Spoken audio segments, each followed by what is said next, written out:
casa.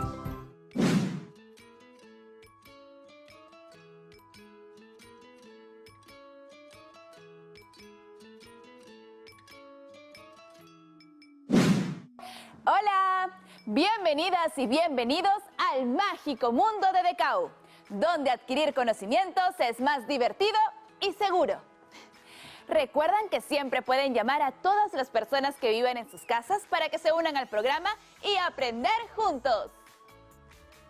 En una edición anterior, conocimos cómo se da el proceso de incorporación de la medicina alternativa y complementaria al sistema de salud peruano y recordamos información sobre la medicina tradicional. Hoy trabajaremos el área de ciencia y tecnología con un reto muy interesante. Pero antes, vamos a recibir a Edwin y Yari María, que ya están aquí. ¿Sí?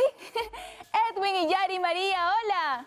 ¡Hola, Jazmín! Ayinyachu. Maniawatipa. Qué bueno verlos aquí nuevamente. ¿Cómo están? Justo le estaba comentando al público sobre el reto de hoy. ¡Genial! ¡Ya quiero empezar con el reto! Nosotras también. Antes de empezar, ¿me ayudan a recordar las ideas más importantes que aprendieron hace unos días? ¡Sí! Aprendimos que la medicina alternativa y complementaria son las prácticas de atención a la salud.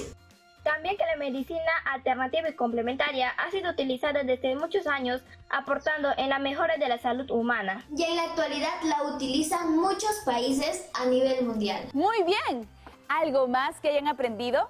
¡Ah, sí! Que existen algunas técnicas de medicina alternativa y complementaria, como la fitoterapia.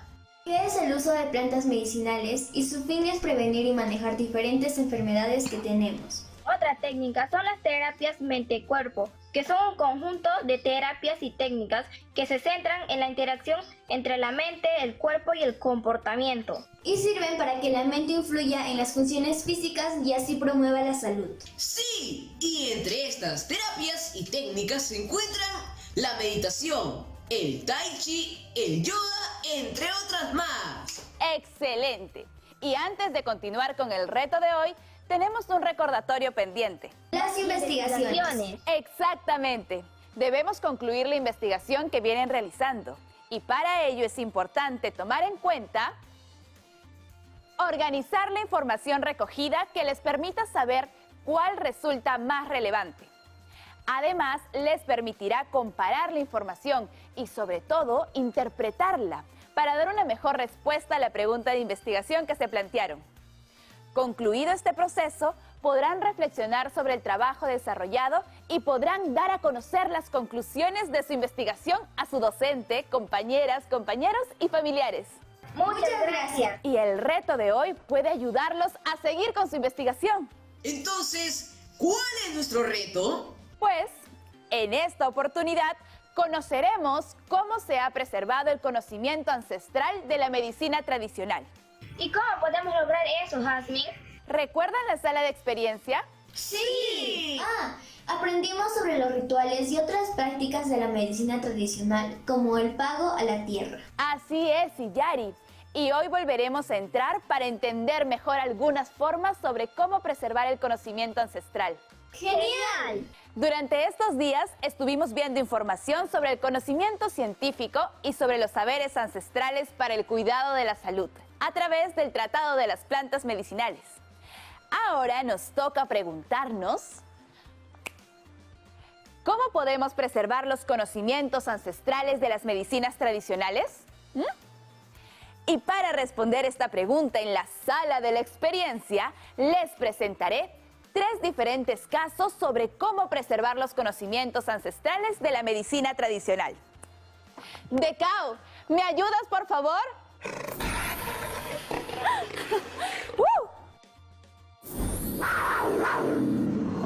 ¡Listo!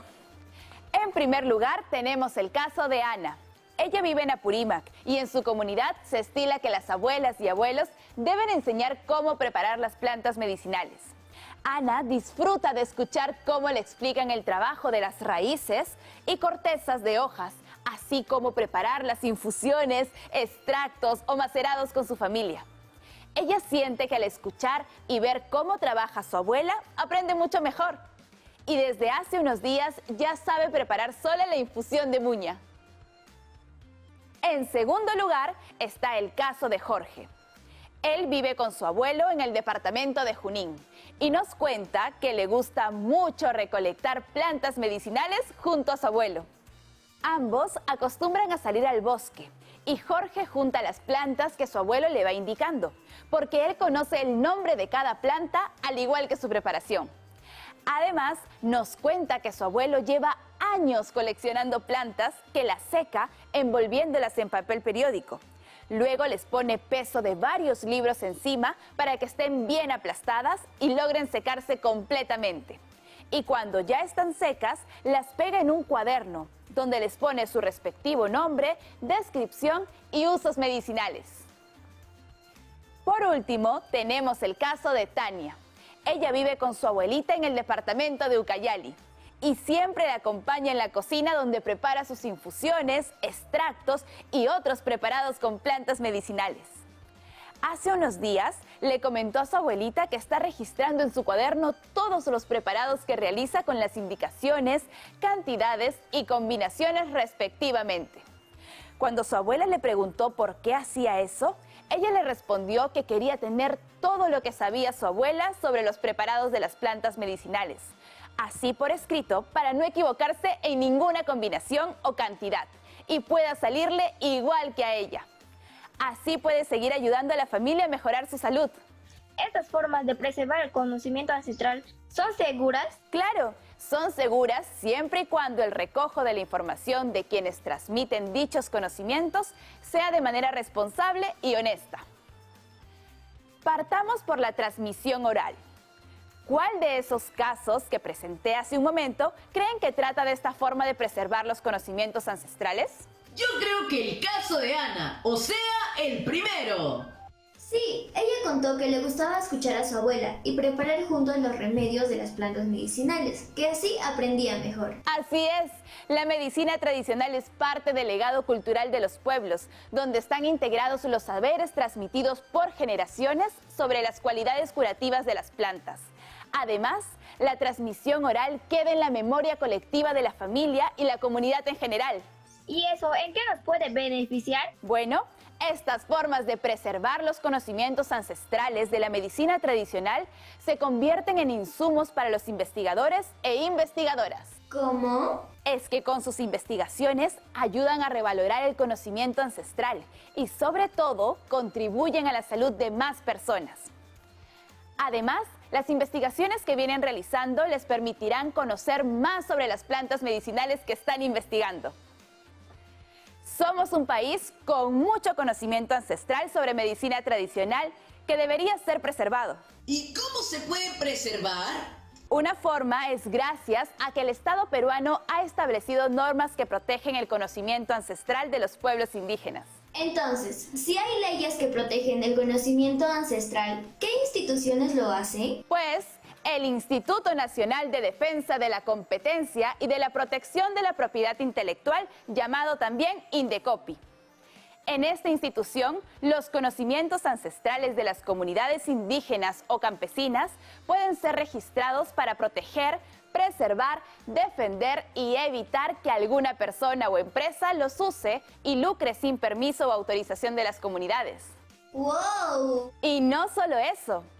Otra forma de preservar los conocimientos ancestrales también es generando espacios de investigación, como por ejemplo el Centro Nacional de Salud Intercultural, también llamado CENSI, y el Instituto de Medicina Tradicional, llamado también IMET, que hemos hablado en anteriores programas de ellos. Creo que ya estoy entendiendo.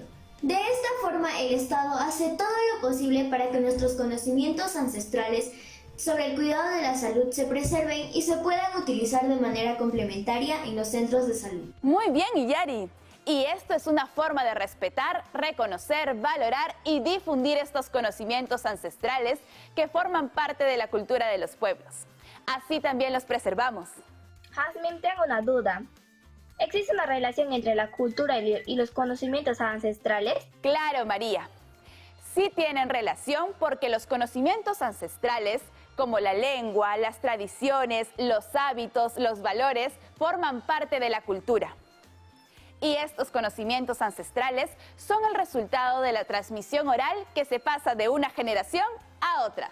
Ah, entonces, ¿la transmisión oral es una forma de transmisión del conocimiento ancestral? ¡Exacto! La transmisión oral es una forma de preservar los conocimientos ancestrales y sobre todo de la medicina tradicional. Así como en el caso de Ana, que su abuelita le enseña cómo utilizar las raíces y cortezas de hojas para preparar infusiones, extractos y macerados. Así es, Edwin. El caso de Ana es un claro ejemplo de cómo se transmite el conocimiento ancestral por transmisión oral. ¡Qué gran responsabilidad! Nosotros también deberíamos hacer lo mismo. Yo voy a poner mucho más atención a lo que mi mamá y mi tío me dicen sobre las plantas medicinales de lo que ellos conocen. En mi casa mi abuelita me enseña mucho sobre la medicina tradicional, que la usamos de manera complementaria a los tratamientos que los centros de salud nos dan. Ahora sé que tengo que continuar con esta tradición de transmisión oral. DECAU nos quiere decir que después de esta pausa regresamos con las siguientes dos formas de transmisión de conocimiento ancestral en la sala de experiencia. No se vayan, ya volvemos con más de este reto en el mágico mundo de DECAU.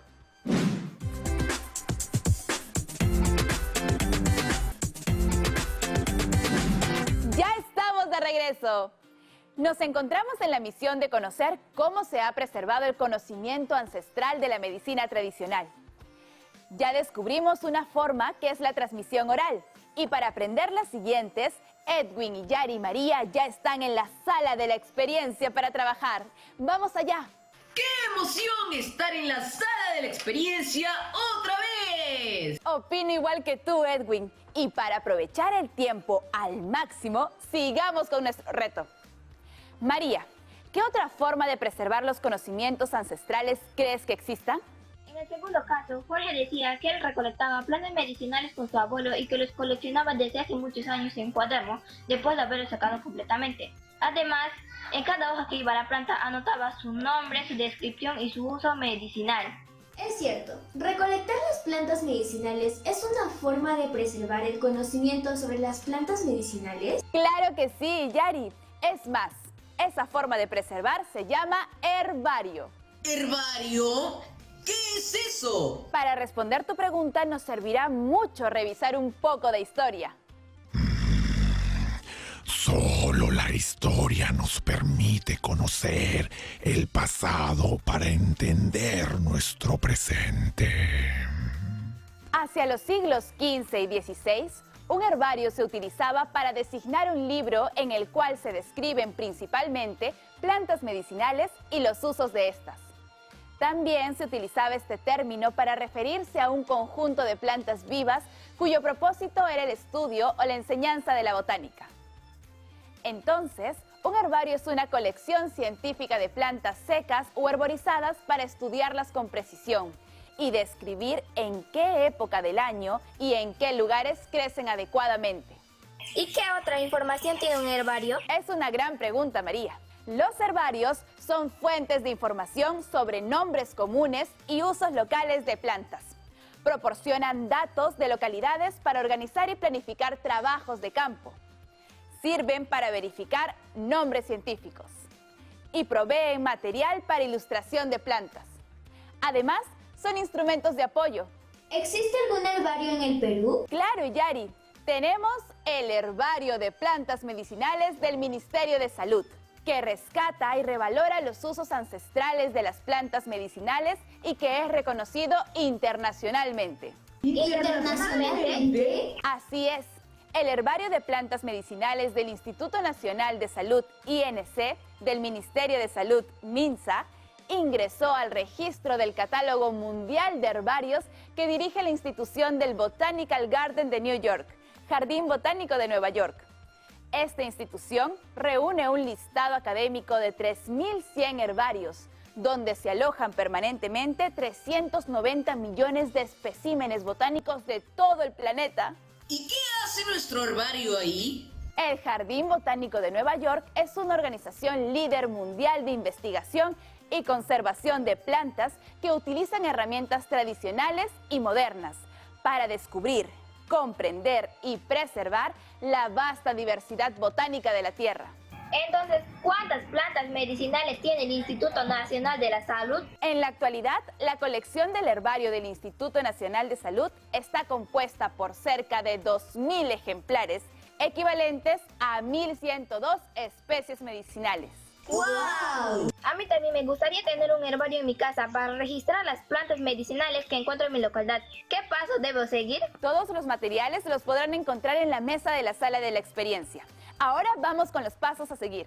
Una de las primeras cosas que tenemos que hacer para tener nuestro propio herbario casero será tener un cuaderno, en el que tenemos que pegar las plantas medicinales. ¿Puede ser cualquier cuaderno? Así es, María, el que ustedes quieran. Es más, ustedes pueden poner en la portada del diseño que más les guste. Hasta pueden agregar su nombre, foto o algún dibujo que tengan. ¿Qué más tenemos que hacer, Jazmín? En principio, tienen que recoger plantas medicinales, pero les quiero dar una recomendación. El mejor momento para recoger las plantas para tu herbario casero será a primera hora de la tarde, es decir, 1 o 2 de la tarde. La idea básica es que no deben presentar humedad excesiva ni demasiada sequedad. A la hora de recolectar la planta, puedes cortarla por el tallo, pero lo ideal es que la cojas también con las raíces y los frutos. Y no te olvides de realizar esta actividad con la compañía de un adulto. Listo, apuntado. Recoger plantas medicinales. Luego, Luego de recoger las plantas medicinales, debemos secar las flores, las hojas y los tallos. Para esto pueden seguir el procedimiento del caso de Jorge, que es súper sencillo. Tenemos que poner las flores, hojas y los tallos en un libro o ponerlas en un periódico y colocar un volumen muy pesado o peso sobre ellas. Una vez que se hayan secado las plantas y las flores, todo lo que tienen que hacer es pegarlas en las páginas del cuaderno, con algo de pegamento. Si tienen semillas y frutas, pueden guardarlas en un sobre y pegarlas en las páginas del cuaderno también. Junto a cada planta y flor deberás añadir una etiqueta que indique su nombre, los datos de la recolección, o sea, la fecha y lugar donde la recogiste u otra información.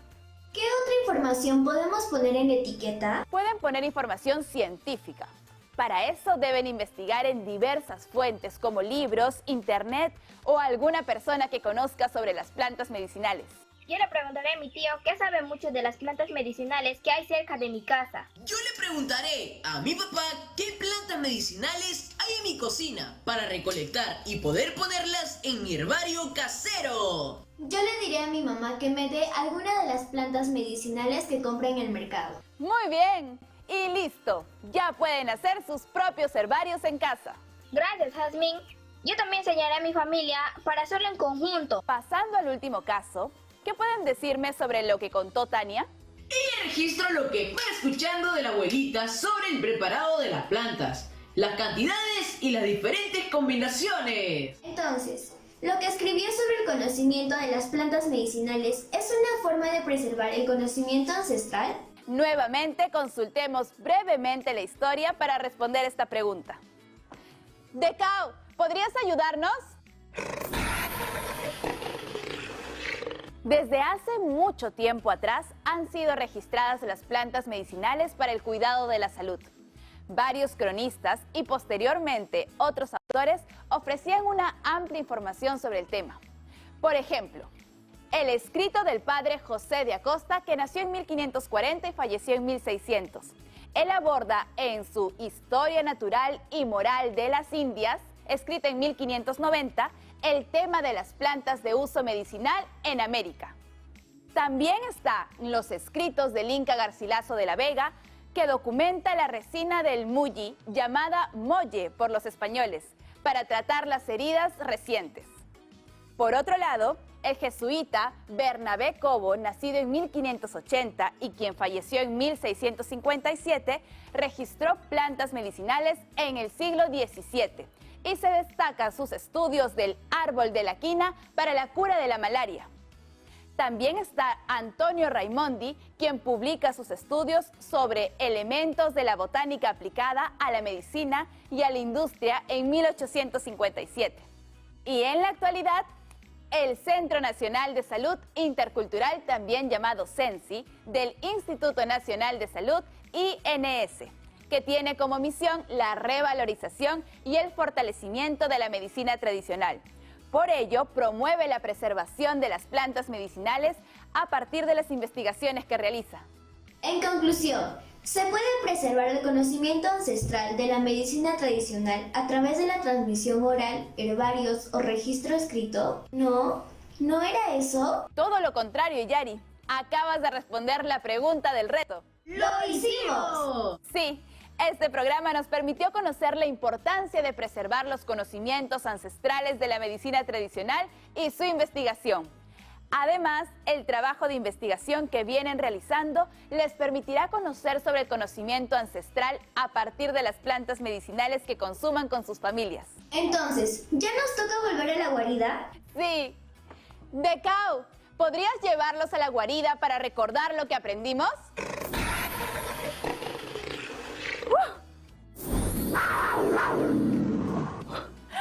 ¡Volvimos! ¡Qué buen programa! Como dijo Iyari, conocimos cómo se puede preservar el conocimiento ancestral de la medicina tradicional y a través de qué formas. Puede ser a través de la transmisión oral, que puede convertirse en insumo para los investigadores e investigadoras. Sí, porque ayudan a revalorar el conocimiento ancestral y sobre todo benefician a la salud de más personas. Y que el Estado a través de leyes protege el conocimiento ancestral de las comunidades y pueblos indígenas. Así es. Recordemos que el Instituto Nacional de Defensa de la Competencia y de la Protección de la Propiedad Intelectual, llamado INDECOPI, es el órgano del Estado que protege la propiedad intelectual para preservar, defender y evitar que alguna persona o empresa use y lucre sin permiso con el conocimiento ancestral sin autorización de las comunidades. Otra forma de preservar el conocimiento es a través de los herbarios, que son una colección científica de plantas secas o herborizadas. Y su finalidad es estudiar a la planta con precisión y presencia a determinada región geográfica con determinado tiempo y espacio. Actualmente los herbarios son organismos públicos, aunque no todos pueden tener acceso a él. Normalmente son asignados a centros de enseñanza o investigación. Y tenemos un herbario conocido internacionalmente en el Jardín Botánico de Nueva York. Así es, Edwin, que es la organización líder mundial en investigación y conservación de plantas. Nos queda una última forma, ¿verdad? Sí, los registros escritos. A través de la historia sabemos que los cronistas fueron los que registraron los conocimientos ancestrales de las plantas medicinales y gracias a ellos se ha logrado estudiar científicamente. Y en la actualidad, el Centro Nacional de Salud Intercultural, CENSI, tiene como objetivo funcional la revalorización y el fortalecimiento de la medicina tradicional. Asimismo, tiene dentro de sus funciones promover la preservación y el desarrollo sostenible de los recursos naturales de uso medicinal. ¡Increíble! ¿Cuánto hemos aprendido hoy? ¡Ay, no! Decau nos acaba de avisar que ya no hay tiempo. Pero mañana volveremos con más retos y cosas interesantes por aprender. Muchas gracias, María, Iyari y Edwin. ¡Nos vemos! Tautsu Itziutsu. Gracias a todos. Tuparan Chicama. ¡Chao! ¡Gracias! Gracias por acompañarnos a una edición más del Mágico Mundo de Decau. Les aconsejo que tomen nota de todo lo que hemos visto, ya que puede servirles para sus clases y también pueden compartirlo con todas y todos los demás. Y para los familiares encargados en casa, ayudemos a las chicas y chicos que están estudiando. ¿Y cómo podemos hacerlo? Pues habilitando junto con ellos un espacio de estudios ordenado, limpio y ventilado, que los invite y motive a seguir estudiando con ganas. No se olviden de desinfectar todo, lavarse muy bien las manos y mantener el distanciamiento físico si es que salen de casa. Evitemos siempre las 3C: espacios cerrados, lugares concurridos y encuentros cercanos. Sigamos cuidándonos porque esta pandemia la venceremos unidos como equipo. ¡Nos vemos! ¡Hasta mañana!